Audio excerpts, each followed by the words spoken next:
Estas cosas están pensadas, no está usando el olfatómetro. Programas como el que acabo de mencionar, del tapahuecos, está la continuidad de proyectos importantísimos como es el cuarto puente sobre el canal, como está el túnel para el metro por debajo del canal, está las mejoras y ampliación de la carretera interamericana hacia el oeste, está también lo propio hacia el este del país. O sea, hay una lista larga. Hay inversión importante en infraestructura de salud, que incluye hospitales, centros médicos, clínicas, lo propio en escuelas también, mejoramiento de escuelas, construcción de nuevas escuelas, agua. Yo diría otro de los temas que hay, que hay en el presupuesto, agua. Es el ministro de Economía y Finanzas, don Felipe Chapman. ¿Cómo está? Muy bien, gracias. Oiga, Buenos días. Finalmente está con nosotros, ministro. Hombre. Las calles complicadas, ¿no? No, el tráfico es el pan nuestro de cada día. Gracias por venir, ministro. Gracias por venir. Gracias a usted por la invitación. Bienvenido. Gracias. Bueno, presentó el presupuesto del Estado para el año 2025-2026. Es correcto, en el Pleno. ¿Cómo le fue? Muy bien. El Pleno es bastante protocolar. Realmente donde empiezan las conversaciones, diálogo, debates en la primera sesión, que nuestra expectativa que sea esta semana, ¿no? Todo parecía indicar de que podría ocurrir el miércoles, lo cual es muy buena noticia, y entonces empezamos a que el proceso avance. Ya con la comisión conformada, puede ir cualquier persona al primer debate. Sí. A plantear cualquier situación. Sí, cuando lo habíamos presentado no se había todavía terminado de conformar la comisión, así que teníamos que esperar el debido proceso. Ministro, hablamos de 34.600 millones de dólares, 34.000 ¿cuánto? Exactamente. ¿Y cómo se va ¿De dónde sacamos la plata? financiar el presupuesto? De ustedes, los contribuyentes. No, hombre, ministro, ¿sabe que eso está duro? ¿Cuánto es el presupuesto y cómo está dividido? Sí, perfecto. El presupuesto, paradójicamente, y hay que desagregar las cifras.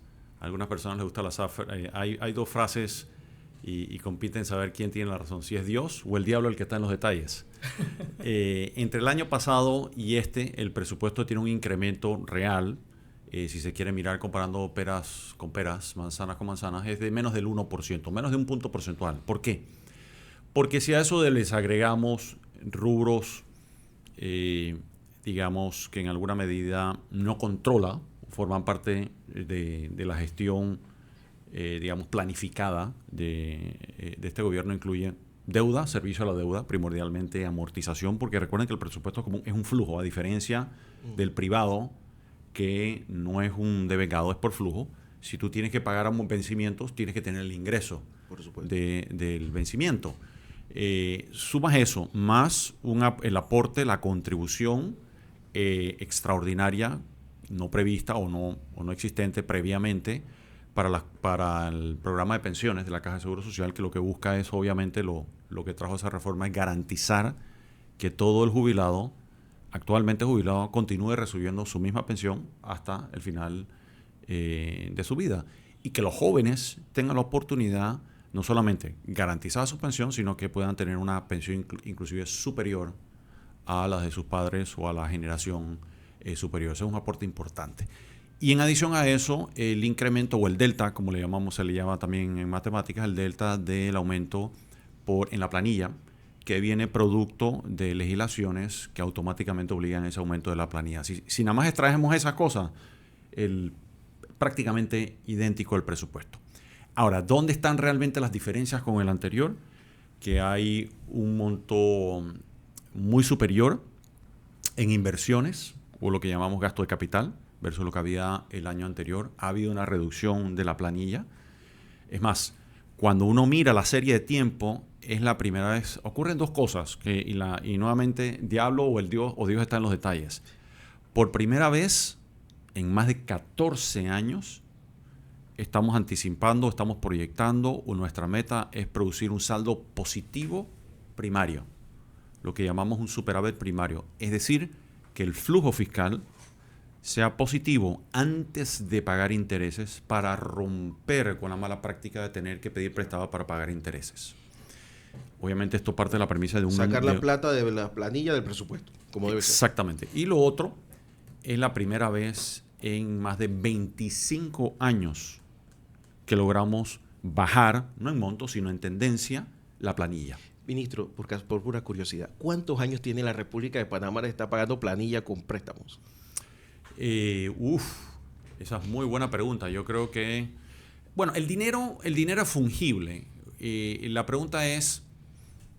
Y en esto hay que ser objetivos. Si nosotros analizamos los últimos, digamos, todo lo que va de este siglo, si Panamá si eliminamos en las finanzas públicas todo lo que es el gasto de inversión o el gasto de capital, Panamá no se hubiera tenido que endeudar. O sea, que es decir que las 5 administraciones que han estado en este siglo han pedido prestado para invertir. Lo cual, en principio, conceptualmente no está mal, siempre y cuando se hagan las inversiones correctas. Y ahí entramos al análisis de no usar la intuición o el olfatómetro y poder escoger realmente qué inversiones le producen. Porque cuando hacemos una inversión, produce actividad económica en el momento que se haga, indistintamente. Sí produce empleo, le compras a proveedores, realizas gastos, produce PIB, claro. Pero le produce valor o le crea valor a la economía después de terminada la obra. Ese es el análisis, ahí está el kit del asunto. Por ejemplo, la expansión del canal fue una inversión que se hizo con deuda, que generó PIB, mucha actividad durante la construcción, pero ha generado para el país inclusive mucho más después de. Entonces usted piense en su mente todas las inversiones públicas que usted puede visualizar en lo que se ha hecho en este siglo en Panamá y piense, bueno, esa me suena que hoy en día todavía le está dando buenos resultados para el país, esta no tanto. No, la lista es larga, no voy a entrar a satanizar una versus otra, pero el concepto es ese, ¿no? El concepto es, con los recursos limitados que tenemos, uno puede tener un listado de 1,000 proyectos de inversión que no tienes plata para los 1,000, entonces escoges. ¿Cómo lo escoges? Con un criterio científico, es decir, bueno, ¿cuál de esto nos ayuda a potenciar más el desarrollo humano de la gente en el país? Ahí es donde está el kit del asunto que muchas veces perdemos de vista. Ministro, pero para este año que viene estamos hablando de un presupuesto de inversión supremamente alto, más de 8,000 millones de dólares. Sí, señor. ¿Cuáles serían esos proyectos en los que estamos invirtiendo sin el olfatómetro, sino con visión de largo plazo? Una de las cosas que me siento muy cómodo es tener colegas en el Consejo de Gabinete, por ejemplo, el ministro de Obras Públicas, que viene de una escuela de pensamiento, diría, idéntica a la mía, también ha sido empresario, igual que yo, y lo que conlleva la prudencia de invertir. Y cuando uno invierte recursos que no te pertenecen, como es mi caso ahora como ministro, lo que llaman un rol fiduciario, yo lo veo inclusive con mayor celo. Y para eso es probablemente el ministro con quien yo más me reúno, para evaluar todo en este país. Todo el mundo nos está pidiendo, hágase esta obra, hágase esta carretera, hágase este camino, hágase este puente, etcétera. Entonces tienes que evaluarlos. Ok, realmente todos son importantes, pero ¿cuáles de esos realmente producen más valor, no solamente económico y financiero, sino social al país, que pueda, por ejemplo, tener más impacto en aumentar la competitividad a un productor, por mencionar algo? O que en ciertos sectores donde la logística es importante, que aumente la velocidad de transporte, que disminuya el deterioro a los vehículos. Y ahí viene, por ejemplo, el famoso tapahuecos. Se le está invirtiendo un montón de dinero en tapar los huecos en las áreas urbanas y fuera de las áreas urbanas, precisamente, uno, para aumentar la velocidad, eliminar el tiempo perdido, la inversión en mantenimiento y reparación y daños de vehículos, ya sea individuales, comerciales, de transporte público. O sea, estas cosas están pensadas, no está usando el olfatómetro. Y sobre todo entonces están muy bien pensados, por ejemplo, los programas como el que acabo de mencionar, del tapahuecos. Está la continuidad de proyectos importantísimos, como es el cuarto puente sobre el canal, como está el túnel para el metro por debajo del canal.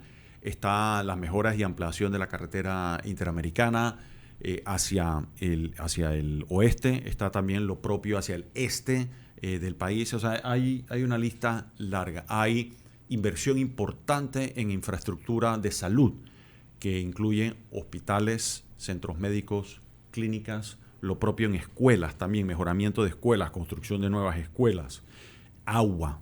Yo diría otro de los temas que hay, que hay en el presupuesto, agua.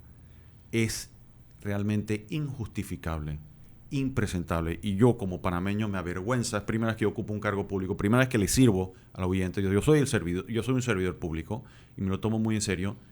El país probablemente que está entre los 3 países de mayor hidrología del mundo. Y que haya gente que no tiene agua. Mucha. O que tiene agua contaminada. Y que ha sido esto un problema, no sé, de 50 años. Increíble. 60 años. Como panameños eso no nos avergüenza. Desalinizadora mientras yo esté en el cargo, que yo sé que no lo vamos a resolver. Aquí tienen un aliado que yo voy a hacer. Yo voy a ir el kilómetro extra, lo que yo pueda dar para contribuir a ir disminuyendo esa brecha. Y ojalá algún día lleguemos a que todo panameño tenga agua potable en su residencia y limpieza de aguas servidas. Ministro, regáleme por favor 3 minutos para ir a la pausa. Pero fíjese, cuando estemos en la pausa, en el pasado, yo he conversado con otros funcionarios. Y cuando yo les digo, oye, pero ¿qué pasa con el agua? Me dicen, mira, lo que pasa es que eso se entierra y no da votos. Y usted sabe que yo tengo muchos años en esto y lo dicen. Bueno, eso es lo que evidencia es que yo no ando buscando votos o que si ya me lo estuviera creando, o si no fuera un suicida político. Ya me di cuenta. Vamos a la pausa. Está con nosotros el ministro de Economía y Finanzas, Felipe Chapman, aquí en La Mañana con Hitler de Cigarrita también, aquí en el Capital Financiero. Vamos a la pausa y regresamos. Aquí y seguimos conversando con el ministro de Economía y Finanzas, don Felipe Chapman. Bienvenido de vuelta. Gracias. Hitler, porque si yo sigo preguntando. Sí, pregunta, ministro. Mucha gente no entiende cómo se estructura el presupuesto, pero el presupuesto no sale del aire. O sea, hay unos supuestos económicos que determinan cómo va a ser el ingreso y el gasto el siguiente año. Sí. Es decir, ustedes calculan cuál va a ser el crecimiento de Panamá, sí, cuál va a ser la inflación, cómo va a estar el empleo, qué flujos de inversión extranjera podemos atraer. Todos esos elementos son vitales para el presupuesto, pero muy poca gente lo sabe. ¿Cuáles son los supuestos de este presupuesto de 34 mil millones de dólares? La construcción de un presupuesto, tanto el más amplio que hay, el de un país, el de empresas grandes como la autoridad del canal, empresas privadas grandes, e inclusive el presupuesto de una familia y de una persona, tú partes de elementos que tú no controlas, que están a tu alrededor, lo que llamamos el análisis del entorno. En un país pequeño como Panamá, primero el entorno del mundo y después analizar el entorno del país. Partimos del entorno del mundo. Estamos partiendo de la premisa de que la economía global continúa creciendo, de que no vamos a entrar en una recesión ni en una contracción económica, de que en un mundo relativamente en paz, importante recalcar eso, es decir, que no va a haber ninguna guerra importante en el mundo que pueda tener consecuencias geopolíticas y económicas, que mal que bien en alguna medida las amenazas de tensiones comerciales no afecten el comercio global y no afecten el desempeño económico. Igualmente, entonces eso nos lleva también a un mundo donde estén más o menos normalizados las materias primas como el petróleo. Es decir, recordemos la invasión de Rusia a Ucrania, disparó el petróleo, disparó los granos, disparó los aceites comestibles. O sea, no estamos asumiendo a nivel global que ninguna de esas cosas va a pasar. A lo interno del país, tomando todas esas variables externas, nos lleva... ¿Y por qué? Por ejemplo, la relación que hay entre el crecimiento de la economía de Panamá y el comercio mundial es una de las variables más fuertes que hay. O sea, que no podemos desconectar una de la otra. Si hay una guerra comercial durísima en el mundo que puede llevar a un confrontamiento bélico que va a sufrir el comercio mundial, Panamá no sale ileso. Se lo garantizo y se lo escribo, se lo firmo donde quiera. Entonces estamos partiendo de esas premisas que no controlamos, que forman parte del modelo, que nos lleva a asumir que Panamá va a crecer el próximo año 5%, restándole la inflación, que estamos previendo que sea muy baja. Usamos un deflactor que nos lleva a un crecimiento real de 4%. Ahora bien, cuando hacemos presupuestos en un país de muy baja inflación, a diferencia, por ejemplo, de Argentina, donde inflaciones antes de las medidas que acaban de tomar de 100%, es otro mundo. Sí, sí. Aquí no entendemos cómo manejar eso, gracias a Dios no lo manejamos. Usamos para presupuestar usamos números nominales, incluyendo la inflación. Es decir, esos 34 mil millones incluyen la inflación. Es decir, cuando usted ve el presupuesto que hace el canal o que hace Copa o que hace, piensa en alguna otra gran empresa, lo hace en Panamá en términos nominales, no lo hace en términos restando la inflación. Tú no haces tu presupuesto familiar basado, bueno, ¿cuál va a ser mi ingreso real después de inflación? Nadie hace eso. Igualito acá, igualito acá, igualito acá, ¿no? Entonces, eso te lleva a decantar a otras variables. Ok, dado ese crecimiento económico, dado cuánto estimamos que va a consumir, a invertir el mercado privado, que mueve más del 80% de la economía. ¿Cómo se calcula la economía? La economía es una suma simple, es consumo e inversión privada y pública. La privada es más de 80% que la pública. Es decir, por cada dólar que gastamos en consumo o en funcionamiento y en inversión en el Estado, los privados hacen lo equivalente en 4 o 5 veces. Y lo vimos con la pandemia, que vimos que cerramos la parte privada y el Estado gastó a manos llenas y se contrajo 18%. Y ya eso lo sabe cualquiera, ya no hay ni que explicarlo, ya lo aprendimos a los golpes. Dicho eso, de ahí tienes consumo e inversión, tienes lo que exportas y le restas lo que importa. Un país que importa mucho, un país que importa, por ejemplo, más de 10.000 millones de dólares en combustibles. Eso te resta el tamaño del PIB, ¿no? Todas esas variables, y de ahí, por ejemplo, el tema del precio, porque todo es toda una serie de variables, y eso se traduce, ese consumo e inversión, que cada dólar consumido e invertido en el sector privado produce más empleo que en lo público.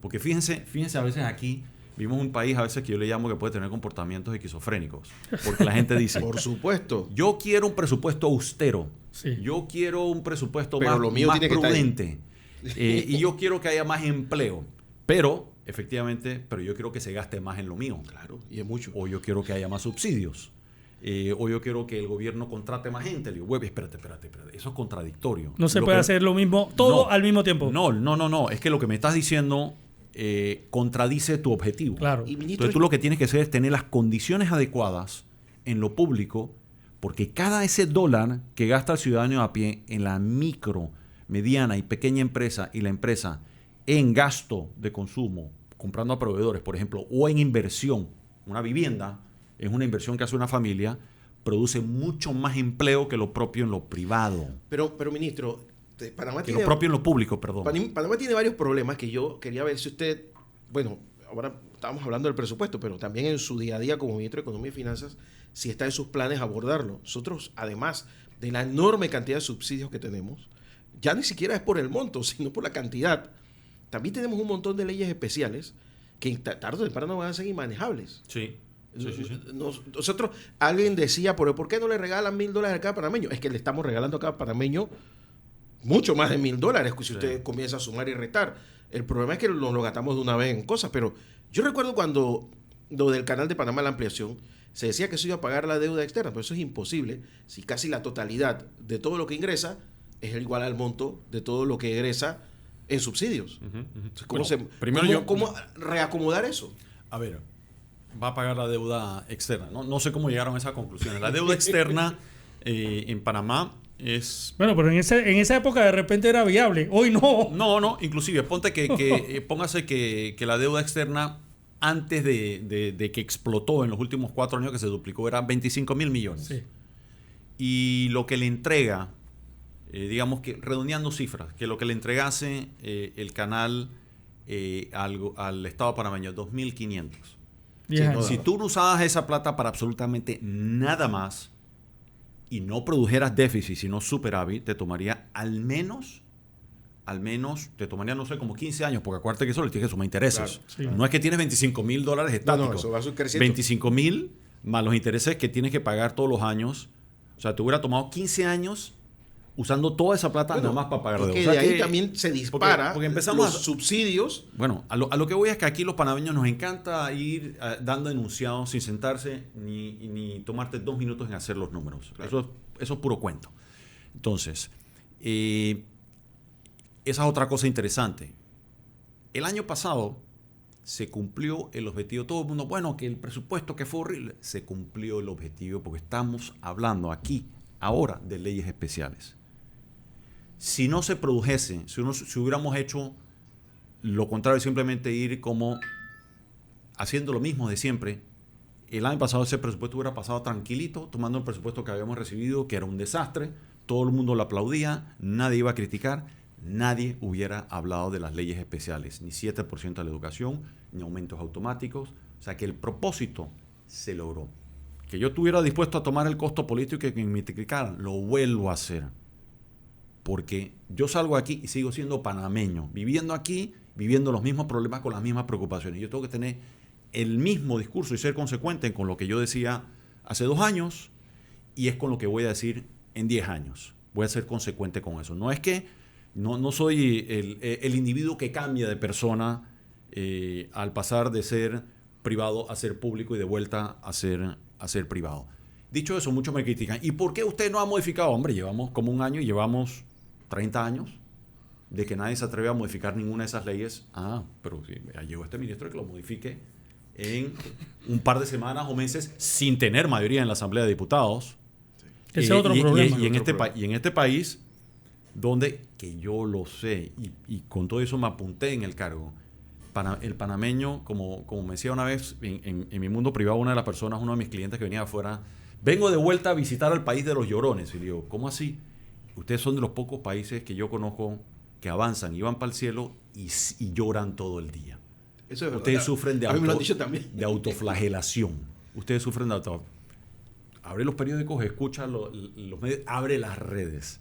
El que lee eso y nunca ha visto Panamá dice, ese país va a explotar en cualquier y momento va a desaparecer y debe tener una pobreza de 95% y debe tener una delincuencia de que todos los días en la calle matan a 10.000 personas. O sea, porque ese es el chip de panameño, pero está bien, digo, miremos el lado positivo. No somos inconformes, porque sabemos que lo podemos hacer mejor. Y esa es una de las razones por las que yo estoy aquí. Porque yo pienso que porque creo en el futuro del país, que estoy dispuesto a arriesgar mi tiempo, mi energía, mi nombre, que me ataquen, la tranquilidad de mi familia, porque creo en el potencial que tiene el futuro. Y así digo, y te dan palo todos los días y tú dices, vamos para adelante. Ministro, Tú abres las redes y a ver, no hay día que a mí no me insulten, pero vamos para adelante. Ministro, ¿cuánto vamos a pagar de intereses de la deuda y deuda? La deuda el próximo año en intereses estamos estimando, a pesar de que hemos logrado, y lo dice la prensa hoy, hemos logrado bajar el costo de interés para el país, buscando esa confianza, a pesar de que sigue aumentando los intereses en el mercado internacional de dólares, vamos a estar pagando como aproximadamente 3.600 millones de dólares. Es el segundo rubro de mayor gasto en el presupuesto general del Estado. Y eso incluye hacerle frente a vencimientos de aproximadamente como unos 4.000 millones, como unos, por ahí más o menos anda, como en las amortizaciones. Ahora, Bueno, yo he llegado aquí y eso es lo que he recibido. Claro. Y aquí yo estoy trabajando pero para quienes nos escuchan, para tratando de resolver eso, y me siento que lo estamos logrando. Es decir, yo regresar al tema de la autoflagelación. Lean los reportes y las noticias de las últimas semanas. En Panamá nos están reconociendo lo que estamos haciendo en este país. Pero eso ha sido mucho, y yo entiendo el ADN del panameño, yo vengo de ahí. Nos autocriticamos y somos mucho más duros con nosotros mismos que inclusive con la gente que nos confía su dinero de fuera. Esto usted lo debe saber. Yo he conversado con inversionistas de Trinidad y Tobago, de Surinam, de Guyana, que usted sabe que le está yendo bien a ellos. Uh-huh. Y están desesperados por venir a invertir en Panamá y hacer cosas en Panamá. Sí. En Ecuador también, que estaban esperando ahí a que se revirtiera que por cierto los felicito, que el tema de Ecuador era más que de lista, era para evitar que se vinieran capitales para acá, pero o sea, son gente que cree más. He conversado con banqueros, varios, que me han dicho que sus depósitos, usted lo sabe también porque usted maneja esos datos, sus depósitos del extranjero acá han crecido. Uh-huh. O sea que afuera hay confianza en Panamá. Se ve a Panamá como un país que va en la parte delantera del carrito latinoamericano, pero internamente no deja de lloverle al panameño de a pie. Sí, ¿Cómo hacemos para revertir mira, eso? Y no me sorprende, yo soy panameño, yo estoy a punto de cumplir. Que vi una encuesta la semana pasada que dice que el 95% del panameño está orgulloso de ser panameño y de vivir en Panamá. O sea, que no es que se quiere ir. Así lo estoy yo, a punto de cumplir 58 años, así que no me pueden echar cuento. Yo conozco el ADN del panameño y somos un país de la autoflagelación, como decía, el país de los llorones. Y no tengo ningún problema con eso ni pretendo cambiarlo. Y yo no vengo aquí, gracias por las palabras, yo no vengo aquí buscando felicitaciones ni aplausos, no. Yo, algo que me daría una enorme satisfacción es que por lo menos una parte importante de los panameños empezar a cambiar su estado de ánimo, empezar a ver el vaso que esté medio lleno y no medio vacío. Y no solamente angustiarse en ver los problemas, que todos tenemos problemas. Si no hay familia en el país y no hay individuo, persona, mujer u hombre que haya sufrido, que haya pasado el Niágara en bicicleta, que la haya pasado mal, no ha vivido. El que te dice lo contrario es mentira. Todos tenemos tribulaciones en la vida, pero si en ese chip tú tiendes a ver las oportunidades y lo bueno ante esas tribulaciones, ante esas dificultades, créeme que tu vida cambia.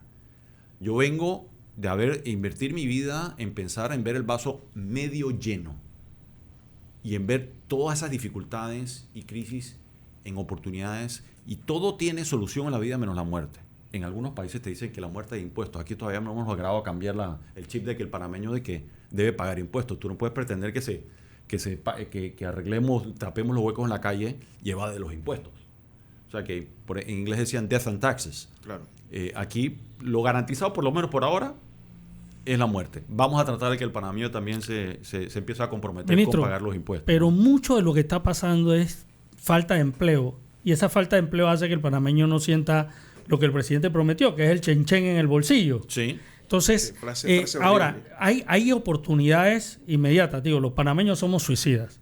Somos el único país del mundo que cierra una empresa que te aporta el 5% al Producto Interno Bruto y que aporta 7,000 empleos bien remunerados. Somos el único país que hace eso. Yo he viajado por toda América Latina y la gente me pregunta cómo pudieron hacer eso. O sea, ¿qué pasa en Panamá? ¿Por qué el panameño es así?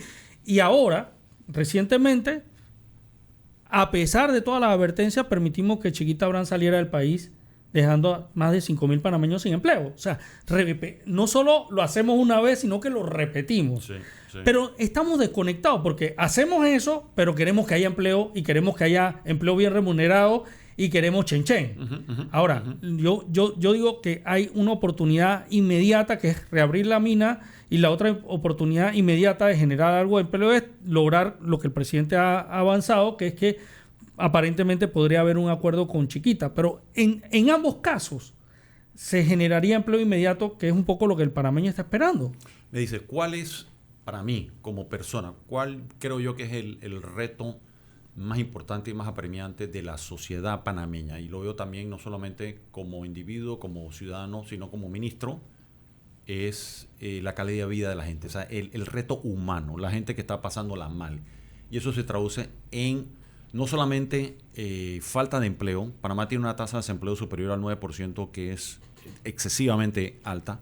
Y 1 de cada 2 panameños está en el sector informal. Son 2 retos que realmente son impresentables y en el cual tenemos que trabajar como sociedad, y no se arreglan en 4, ojalá, no sé si en 10 años, pero poniéndonos las pilas y como ciudadanos haciendo lo que tenemos que hacer, siendo consecuentes con lo que queremos lograr, eventualmente le damos la vuelta a eso. Pero para que eso ocurra requerimos empresas que generen esos empleos. Yo le garantizo, y se lo firmo donde usted quiera, que si el gobierno empieza a tirar chen-chen desde un helicóptero y a crear empleos y pagándolos con deuda, no es sostenible. Lo que sí es sostenible es ordenar las finanzas públicas, sí, apretarnos un poquito al inicio, crear las condiciones adecuadas, que regresen empresas para que inviertan y que creen plazas de trabajo mejores, con mejores salarios y más permanente. Ahí está el kit del asunto. Es decir, no hay país que realmente alcanza desarrollo humano dependiendo de que el Estado sea el empleador. Y la pregunta es, ¿y si lo es, de dónde viene la plata? ¿Viene de endeudarse y trabajar para el inglés, como dicen coloquialmente? Para pagar tasas, intereses y préstamos. Ministro, lo que pasa, a ver, Esto es lo mismo que una persona que vive de su trabajo, pero quiere darse grandes lujos con la tarjeta de crédito. En algún momento lo tiene que pagar. Sí, y va a tener que pagar. Y a tasa y a 20%. Al 24% Así o es. más. Pero, ministro, en este programa entrevistamos pocos funcionarios, porque nos gusta más entrevistar a gente que está en la empresa privada, que la está haciendo. Y analizamos mucho, tenemos varios grupos aquí de gente que analiza la situación en el mundo. usted ya lo debe haber visto, en Costa Rica sale Intel, o por lo menos buena parte del rubro de exportación, que era el mayor de Centroamérica con los chips. Eso se va a suspender porque se va a 2 países asiáticos. Y de hecho Intel va a terminar cerrándola porque tiene la presión de Donald Trump en Estados Unidos. Se fue la principal empresa de semiconductores que tienen. Se va a Pfizer también de Costa Rica. O sea, me da la impresión de que la región no es atractiva, la región, no el país, la región no ha dejado de ser atractiva para la gran inversión extranjera. Dicho esto, nosotros como país, como Panamá, teníamos el 80% de la inversión en el cobre y en el plátano, que por alguna razón los gobiernos sucesivos, después que pasó la tragedia de Puerto Armuelles, no se hizo nada para levantarlo. Ahora se está haciendo un puerto, que es una buena idea para comenzar algo y motivar, pero el mundo ha cambiado desde ese entonces. O sea, hay otros jugadores. ¿Cómo hacer? Yo sé que quizás eso es más del Ministerio de Comercio, pero ¿cómo hacer para que este tipo de situaciones se den y podamos entonces contar con los suficientes círculos económicos? Porque es que yo creo más en eso. Pues siento que tenemos la pirámide económica al revés. Usted lo ve aquí, no sé si usted había estado en esta emisora, usted ve aquí, nosotros podemos contar diariamente cuántos carros de empresas privadas pasan por aquí en una hora. Y este año hemos visto más, pero hubo un momento en la economía del país que no pasaban, era taxi, carros, y uno se da cuenta, oye, el pequeño empresario ha desaparecido. Y eso da miedo, porque para colmo aquí vino un exministro de Trabajo y nos dijo, no, si en Panamá nada más hay 35 empresas de más de 5,000 empleados. O sea que nuestro sustento en la empresa privada es bastante débil. Uh-huh. Empecemos por eso último. ¿Cómo arreglamos esto? Empecemos eso último y ahí yo tengo un argumento contrario. ¿Es eso malo?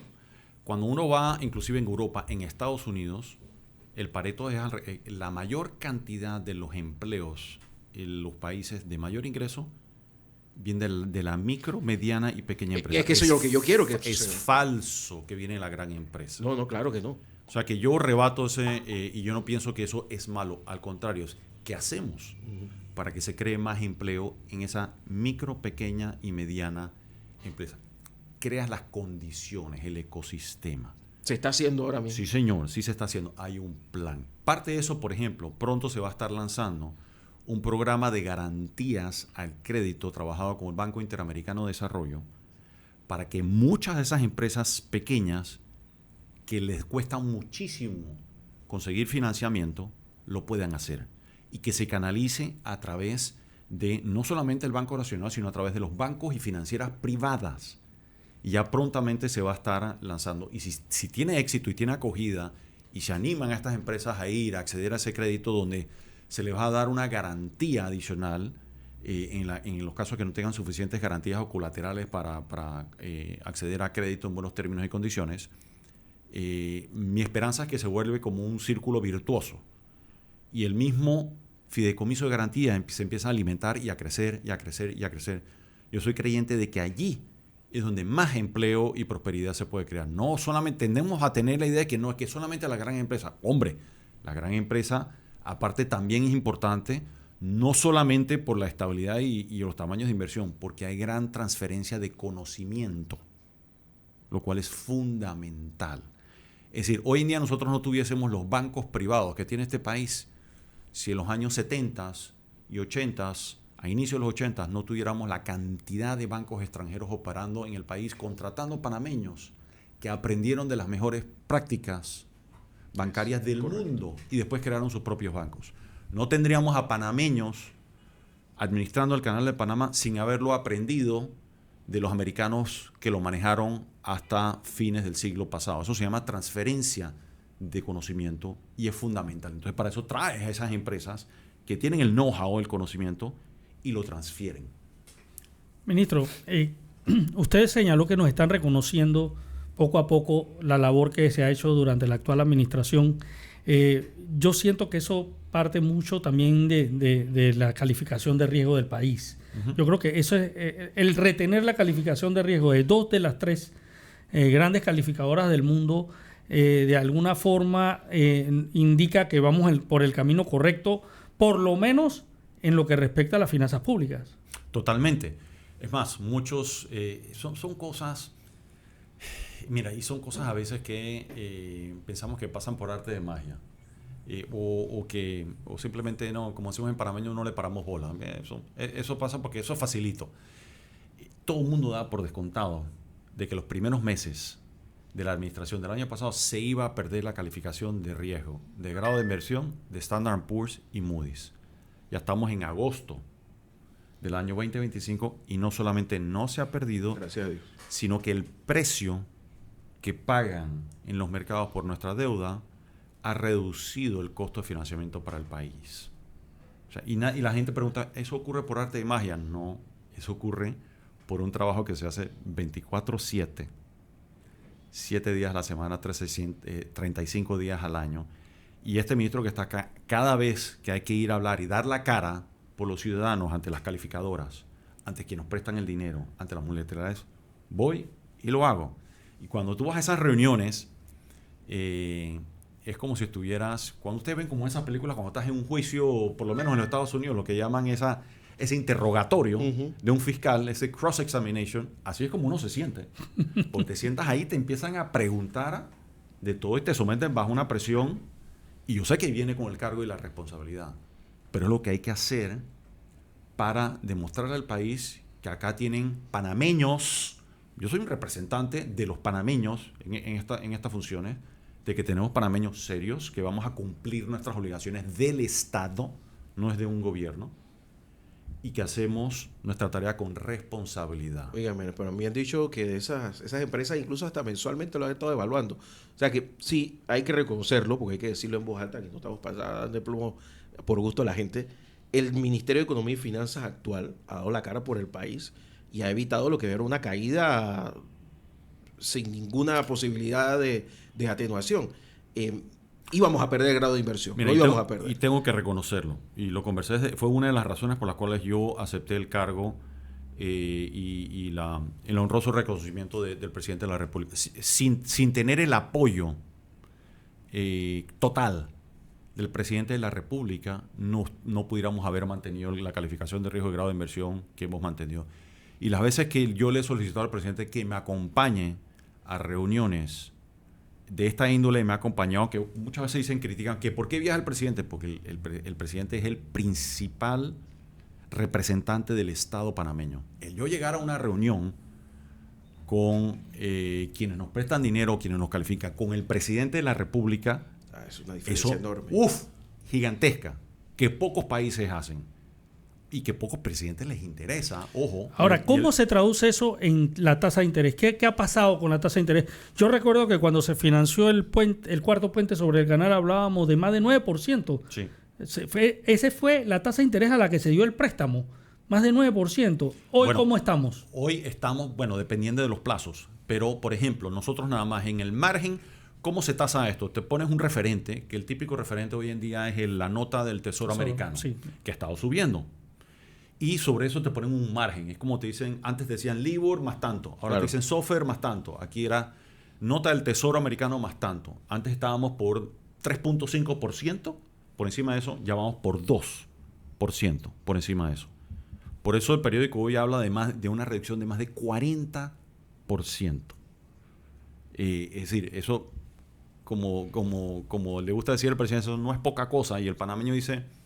Pienso que eso pasa por arte y obra de magia. Eso sí. Fácilmente. Ministro Chapman, me regala 10 minutos más. Déjeme irme a la pausa y volvemos en 10 minutos. Le vamos a quitar 10 minutos después de la pausa, pues yo tengo una pregunta de algo que le comenté, no se acuerda, pero nos encontramos en presidencia casi al principio de gobierno. Vamos a la pausa y regresamos. Dele. Mientras tanto, estamos con el ministro de Economía y Finanzas, don Felipe Chapman, que amablemente está con nosotros aquí y en Radio Ancon. Y yo le quería preguntar, para dejar las últimas preguntas aquí, Teler, el año pasado, fue el año antepasado, yo lo encontré y recuerdo que le insistí mucho porque ustedes habían lanzado un programa para pagar a los proveedores del Estado que se les debía al gobierno anterior y del anterior. Uh-huh. Pero con toda la buena voluntad ustedes consiguieron el dinero, incluso creo que se consiguieron hasta $1.200 millones, pero cuando comenzó a salir ese dinero, nos encontramos con la realidad. Buena parte de las empresas habían quebrado, habían tenido que cerrar operación o habían dejado de operar directamente, y en las ocasiones en las que sí estaban operando, estaban morosos con la DGI, estaban morosos con alguien que les impedía acceder a ese pago. ¿Cómo no sé si se ha trabajado para que eso no siga pasando? Porque una empresa que no le pagan 5 años, usted sabe que posiblemente no continúe, pero la deuda está ahí. Uh-huh. Y el pago, la posibilidad de pago está ahí. ¿Cómo hacer para ayudar a ese panameño que la pasó mal durante tanto tiempo y que ahora ve frustradas las posibilidades de cobrarle al Estado lo que se le debe? Un primer comentario sobre una pregunta fuera del aire. Presupuesto del año pasado. ¿Por qué los problemas que tuvo? Primero, porque yo recibí un presupuesto que era impresentable. Si hubiese tenido que presentar ese presupuesto, simplemente no hubiera tenido interés en ser ministro, y mucha gente quería que lo presentara y lo volvería a hacer. Yo pienso que era mi primera responsabilidad es con los ciudadanos. Y lo último que me interesa, o sea, que me den plomo y que me critiquen eso, yo tengo la tranquilidad de conciencia de que hice lo responsable con el país. Y lo volvería a hacer. Cuentas por pagar. El año pasado encontramos un déficit desembocado. Y además de indagando, nos encontramos que había una cantidad de cuentas no pagadas o acumuladas por pagar gigantescas que incluían no solamente el gobierno anterior, sino el anterior a ese. Así de viejas eran algunos que en efecto eso da pie a concluir de que habían inclusive algunas de esas empresas que habían cerrado operaciones por iliquidez, por insolvencia. Lo que te quiebra una empresa es iliquidez. No es falta de patrimonio, es iliquidez. Habían como 1,000 y tantos millones de dólares en cuentas y logramos documentar, se contactó a todo el mundo, documentar debidamente para que cumplieran todas las de la ley, 800 y tantos millones, menos de 900 millones, y todas se pagaron. Ahora, eso fue un evento traumático de un año que nos disparó el déficit, que también mucha gente me criticó por eso, y lo volvería a hacer.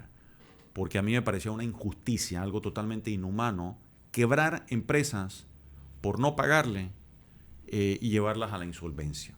Y decía, yo, mientras sea responsabilidad mía, eso no va a pasar. Lo que pasa, ministro, es que mucha gente no entiende que cuando se quiebra una empresa se pierden empleos. Son gente Así es. que pierden su empleo, que pierden casa, pierden carro, pierden hasta familia. Al final del día se trata de la gente. ¿De qué trata nuestro trabajo? Es de la gente. Al final del día póngale rostro humano a esto. No es números.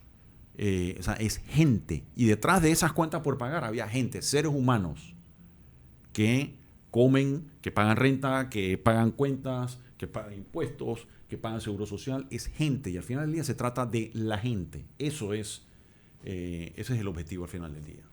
Se han creado los mecanismos para que no suceda. Bueno, otro tema que hemos hecho altamente criticado es, tenemos un programa ahora para empezar a hacer un cierre más ordenado del año fiscal, que ha sido incomprendido y que hago algo de mea culpa que no ha salido suficiente a explicarlo. Muy, muy criticado en todo el sector público y algunas partes del sector privado. Y uno de los objetivos principales es que no ocurra romper con esa mala práctica histórica del país de no pagar a tiempo, por amor a Dios. No garantizo que va a ocurrir con todas las cuentas, pero por lo menos estamos haciendo el enorme esfuerzo de empezar a tratar de cambiar las malas costumbres. Es decir, la famosa definición de la locura de Einstein. No pretendamos tener mejores resultados o resultados distintos haciendo siempre lo mismo. Tenemos que hacer cambios, hacer cosas distintas. Sí, son disruptivas, sí, duelen, dan miedo, hay rechazo al cambio, sí, pero hay que hacerlo. Es que el problema es que yo que estuve en la empresa privada en tecnología muchos años, cuando uno es proveedor del gobierno, uno tiene que poner en su presupuesto ese gap, ese margen de tiempo que no le paga el gobierno. De claro, algo que tiene, en vez de tener 5, 9% de margen, uno lo que termina poniendo 35, 40, 120%. Yo vengo a ser empresario y yo no le vendía productos y servicios al sector público. Simplemente no lo hacía. Y muchas veces me llamaban, por favor cotiza. No, ¿por qué no? Porque simplemente tendría que cotizar. Si le incluyo el costo de oportunidad del dinero en el tiempo, Nunca me lo voy a ganar y voy a perder mi tiempo. Así es. Entonces, no voy a cotizar, punto. Porque yo sé que no me van a pagar en función... Y eso es una de las cosas que queremos cambiar. Entonces, ¿qué dejaba? ¿Qué terminaba siendo? Alguien que hubiese estado dispuesto a competir, más competencia, inclusive podría proveer términos y condiciones mejores, incluyendo mejor precio. No lo hace. No lo hace. Y no es por mala fe, es simplemente porque es comportamiento racional. Yo no lo hacía y hasta que eso no cambie no lo volvería a hacer. O hace la viveza de las adendas. Me bajo de lo más posible para después entonces con un gobierno amigo... Como empresario no cuente conmigo en esa. Yo no sé, bueno, y esa gente... Se va a acabar eso ya. Y esa es otra cosa que... Yo no sé ese individuo que hace con eso, cómo duerme tranquilo. Es como cuando el subsidio al combustible, que nunca lo entendí, a 95 octanos. Y una vez estaba en una bomba de estación cerca de mi casa y yo vi un Ferrari. Pidiendo subsidio. Yo no me aguanté y fui y le toqué la ventana al señor. Señora, a usted no le da vergüenza estar pidiendo este subsidio. Me dice, no, es que porque la ley me lo permite. Es que esto no es un tema legal, es un tema de ética. A mí se me puso un Maserati detrás para no pagar por amor a Dios. El corredor sur. Entonces es el país que estamos. Digo, y entonces es un tema de ética. Digo, tenemos que cambiar el ADN en ese sentido. O sea, no pretendemos y que, bueno, a veces te dicen, bueno, es que Panamá no va a ser Suecia porque no hay suecos, pero los suecos fueron cambiando su ADN y fueron... ¿Me explico? Eso es ser solidario, que tanto hablamos de solidaridad. Eso es solidaridad. Y realmente ser responsable con tu compatriota. Así es. Ministro, este año, según CEPAL, vamos a crecer 4.2%. Eso es muy bueno comparado con la región. Muy pocos países. Va a ser el segundo crecimiento más alto de América Latina, después de Argentina, que viene de una debacle. Ahora, en la conferencia del jueves, el presidente habló de que en el primer semestre crecimos 4%. No sé si ya están las cifras, pero háblenos un poco de ese crecimiento esperado para este año y el 2025, porque mucha gente piensa que Panamá está creciendo lo suficiente y desde mi perspectiva, teniendo un país que tiene posibilidades de crecer al 6-7% anual, estamos muy por debajo de no solo del potencial, sino de nuestra base económica, porque nosotros tenemos una base que nos da para crecer mucho más. Te lo resumo así. Están proyectando, todos los analistas, de que va a ser el país número 1 o número 2 en crecimiento en América Latina en los próximos años. ¿Estoy yo satisfecho con eso? No.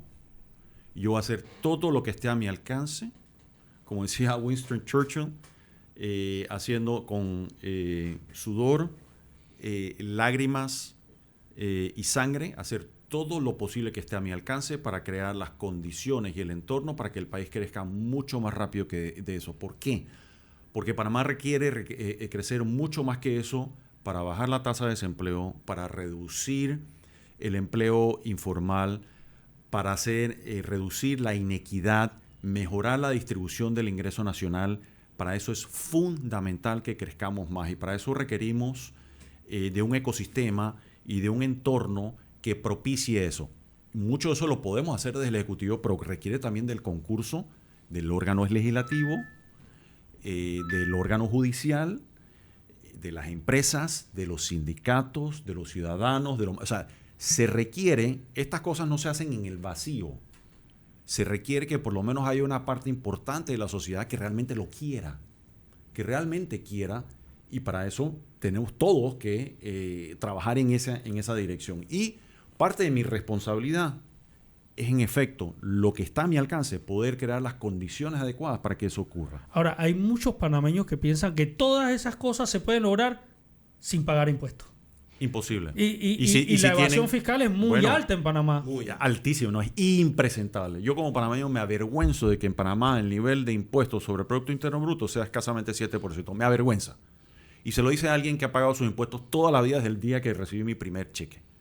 Y cuando uno sabe todas esas leyendas urbanas de que el vecino que no paga o que hace el juegavivo o la trampa, y además no le aplicamos una sanción moral, que yo sí se la hago. Yo sí voy donde Guillermo le digo, tú eres el más vivo, pues el que no paga impuestos. Yo sí se lo digo, no tengo problema con eso.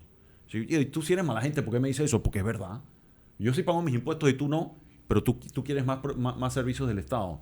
No, hombre, no. Entonces, esas son las cosas que realmente no me van creciendo.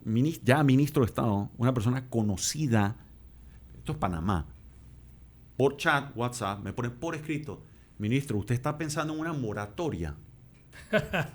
Yo le respondí, a usted no le da vergüenza. Pero ministro, es que se acostumbraron escribirme esto. Todos los gobiernos que entraban le hacían bloqueé una el número. moratoria. La No, vergüenza bien. que yo sentí y le bloqueé el número. Ministro. Usted es un atrevido. Ministro, todos los gobiernos que entraban hacían una moratoria para recaudar 100, 150 millones y tener flujo de caja. Pero Hitler, pero de ahí, sin demonizar la moratoria, mi mensaje ahí no era la moratoria, es el individuo que le pregunta a un ministro para saber si pago o no el impuesto. O sea, somos tan desvergonzados. No, a veces si lo evado o no. Exactamente. Dígame, ministro. Somos tan desvergonzados que no se lo pregunta a un ministro.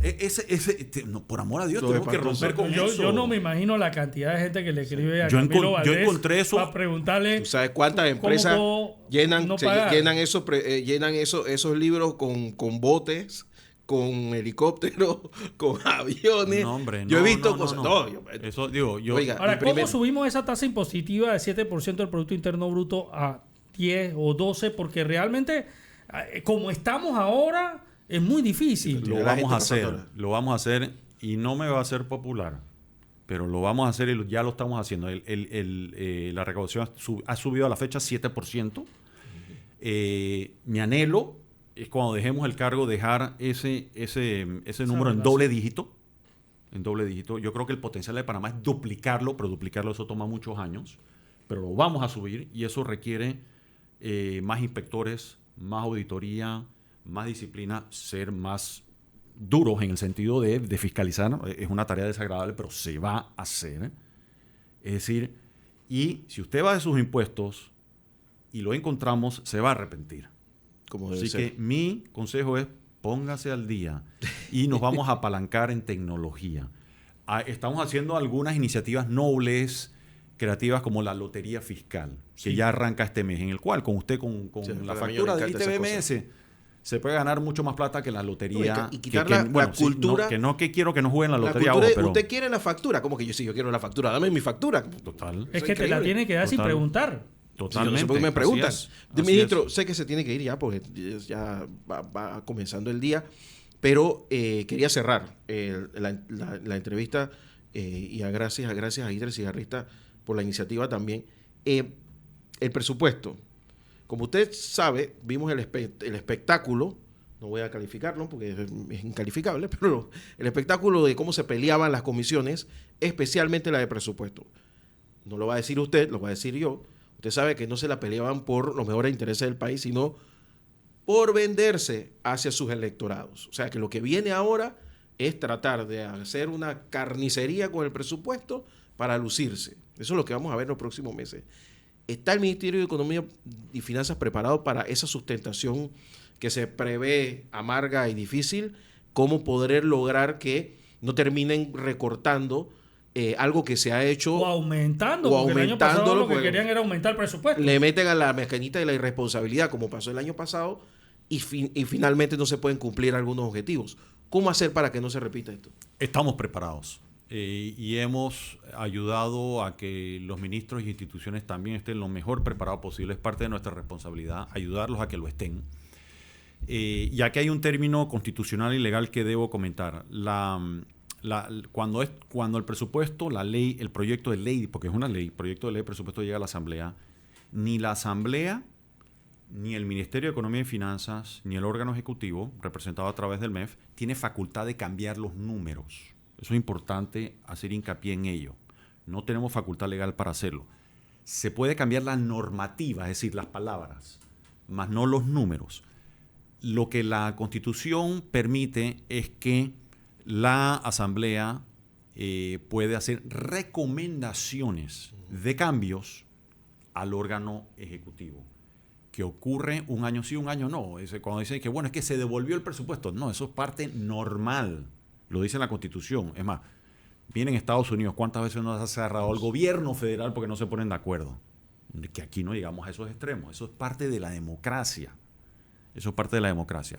Entonces, si tienen recomendaciones, el órgano ejecutivo tiene la facultad de aceptarlas o rechazarlas, total o parcialmente.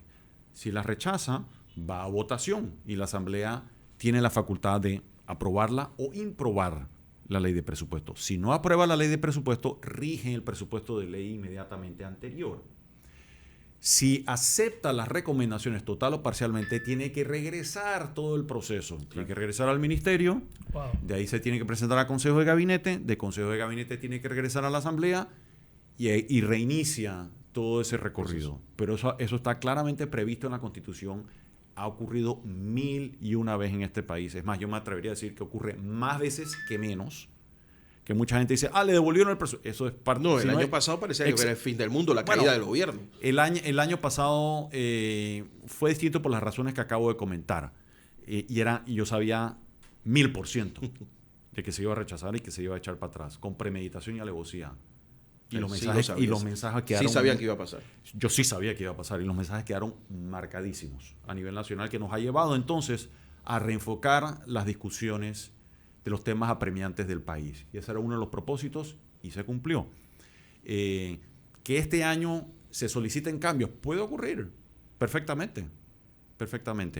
Y que esas posibles de haber o no recomendaciones las acoja o no el órgano ejecutivo, responsablemente se van a evaluar. El legislativo está en su pleno derecho democrático de actuar así y lo entiendo perfectamente, y si yo fuera diputado siento que tengo el derecho, y si lo debo hacer, lo haría también. Eso es la democracia.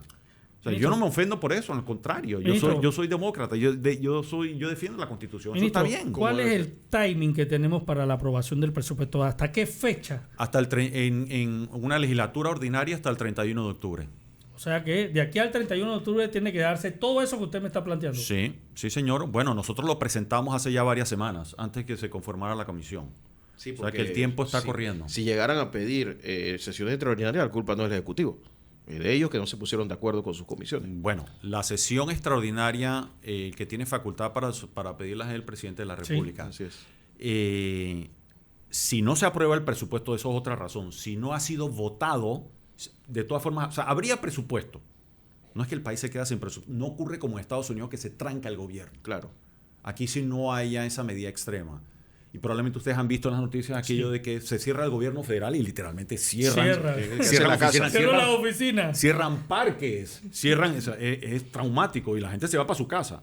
En Panamá, afortunadamente, y ojalá que a nadie se le ocurra, no tenemos esos extremos.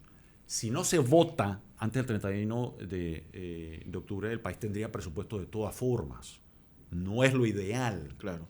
Pero sí tendríamos, o sea, que si me dice que ¿es imperativo que se llame a sesiones extraordinarias? No necesariamente, porque la ley prevé eso.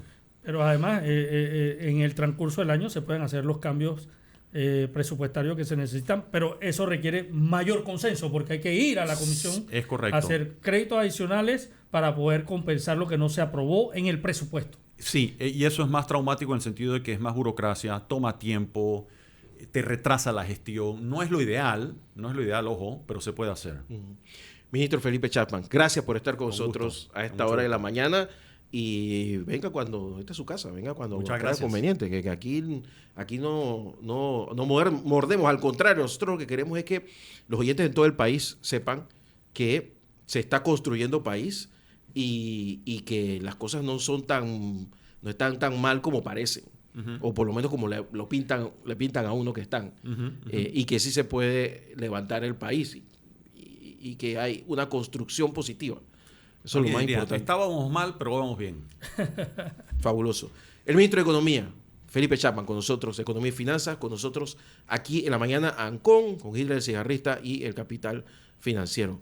Vamos a la pausa y regresamos en la mañana Ancón por Radio Ancón.